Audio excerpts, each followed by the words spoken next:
नमस्कार, just look न्यूजमध्ये आपलं सहर्ष स्वागत आहे। आपण पाहत आहात अहिल्यानगरचा हा भाग, सीना नदीचं हे पात्र, इतकं विस्तीर्ण पात्र, इथनं तिथपर्यंत जे पात्र आपण बघत आहोत, हे नदी पूर्णपणे अक्षरशः बऱ्याच वर्षानंतर ही दुथडी भरून वाहताना आपण बघतोय। आत्तापर्यंतच हे दृश्य आपल्याला पाहायला भेटलेलं नव्हतं।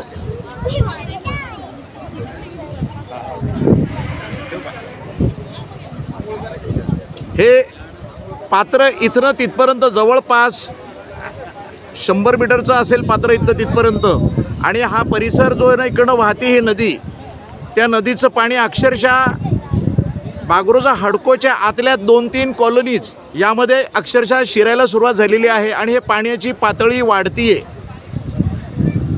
एक काळ असा होता की हे सीना नदीचं पात्र आम्ही लहानपणी बघायचो तर खूप मोठं विस्तीर्ण पात्र होतं, पण सद्यस्थितीमध्ये जर पाहिलं तर हे पात्र अतिशय अरुंद झालेलं दिसतंय। आणि या अरुंद होण्याला नेमकं कोण जबाबदार हे लक्षात येत नाही। महानगरपालिका प्रशासन जबाबदार आहे की पूर्वीची नगरपालिका जबाबदार होती की सध्याची महापालिका जबाबदार आहे, याचं उत्तर कोण देणार? लोकांच्या जीविताशी अक्षरशः हा खेळ चाललेला आहे। महापालिका प्रशासनाला काही घेणं देणं नाही आहे। पाऊस येण्याच्या अगोदर नदी पात्र स्वच्छ करायला पाहिजे होतं, पण त्यांनी ते केलेलं नव्हतं आणि त्याच्यामुळं ही जी परिस्थिती निर्माण झालेली आहे, याला जबाबदार कोण आहे?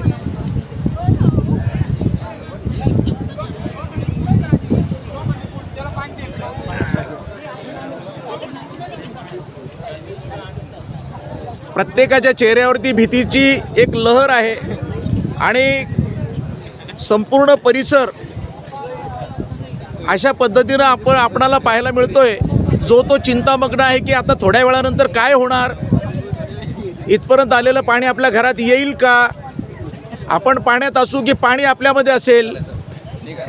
जवळच अमरधाम आहे, अमरधामसुद्धा सुरक्षित राहिलेलं नाही। यावरनं तुमची ही जी परिस्थिती आपण पाहत आहोत, जिवंत माणसांना सुद्धा अवघड आहे आणि त्याच्यानंतर गेल्यानंतर सुद्धा अमरधाममध्ये पण लोक सुरक्षित नाहीत।